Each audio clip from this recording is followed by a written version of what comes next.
Her voice sliced through the hum of the tires and the mellow jazz I played to keep the mood steady. "He's like a stray mutt," she said with a laugh, "sharp and careless. Feed him once, and he'll follow you forever. So predictable." She laughed hard, unbothered, unfiltered. It filled the car like broken glass. I kept my eyes on the road. The windshield was smeared with the grime of late autumn. My left hand clenched the steering wheel. My right formed a fist against my thigh, knuckles turning white. She didn't seem to notice the sudden quiet that blanketed the space after her words, thick, cold, unrelenting. When we arrived at the resort, she got out without a glance, slamming the door behind her like I was nothing more than the chauffeur. "Make sure the sheets are clean when I get back," she called over her shoulder. "They stink of weakness." I said nothing. I simply drove the 4 hours home, the silence louder than anything she could have said. We had been married for 7 years. No kids, just a pair of dogs and a future we promised each other we'd build. She used to dream out loud about Paris, about retiring there, drinking wine on a balcony, pretending we were the kind of people others admired. I believed her. Not because she was convincing, but because I needed to. I worked hard. I kept the house in shape. I brought her coffee every morning. I texted to check on her during the day. 3 years in, she stopped replying.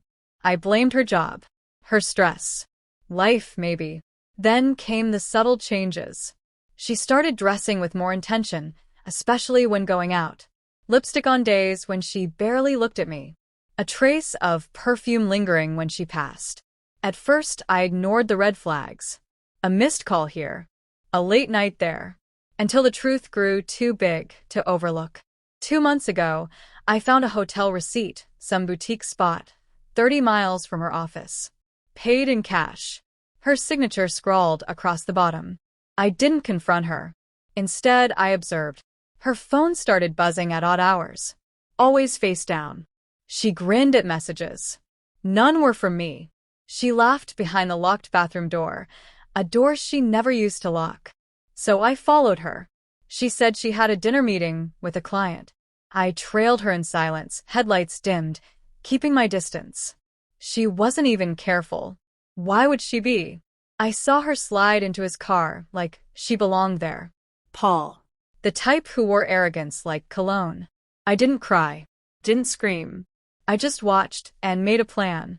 I wasn't out to hurt her. I just wanted her to understand what it meant to be left behind.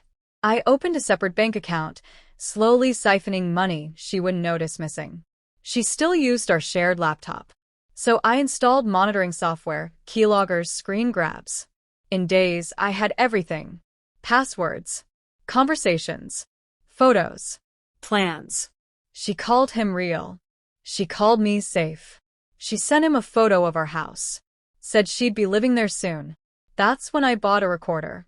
I waited, listened, collected texts, voice notes, screenshots. I printed some of it and mailed it anonymously to her parents. No return address. I scheduled a meeting with our attorney. I presented everything. He told me I could destroy her in court. It was the first time I'd smiled in weeks.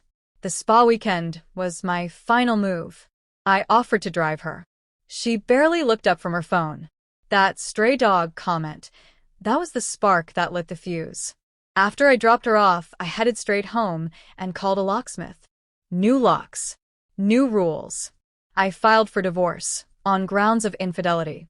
I also filed for a temporary restraining order, emotional abuse, harassment, all backed with recorded evidence. I hired cleaners, boxed up her belongings and stored them in the garage, canceled her cards, froze our joint accounts, rerouted her mail to her office. Then I waited. She came back that Sunday night. Her key didn't work. She banged on the door, shouting my name. I didn't move. She found her wedding ring on the mat. No note, just the band. The next day she returned, eyes red, makeup streaked, voice barely holding together. Please. We need to talk. I made a mistake. I stepped outside and closed the door behind me. No yelling, just truth. I'm not your stray, I said. I saw it all. Heard everything. You thought I was blind. I was just waiting. She opened her mouth, then shut it. I handed her an envelope. Court dates. 2 weeks out. Don't be late, I said. She reached toward me. I took a step back. You lost the right to touch me when you made me your punchline. She thought I'd plead. Thought I'd collapse. But stray dogs remember who threw the rocks. She assumed I was weak because I was quiet. She confused loyalty with surrender. Now I sleep in a bed that smells of nothing. No trace of her perfume. No lies. No noise. They say betrayal is an art. But so is justice. And I sign my name on that final masterpiece. This time, I was the one who walked away.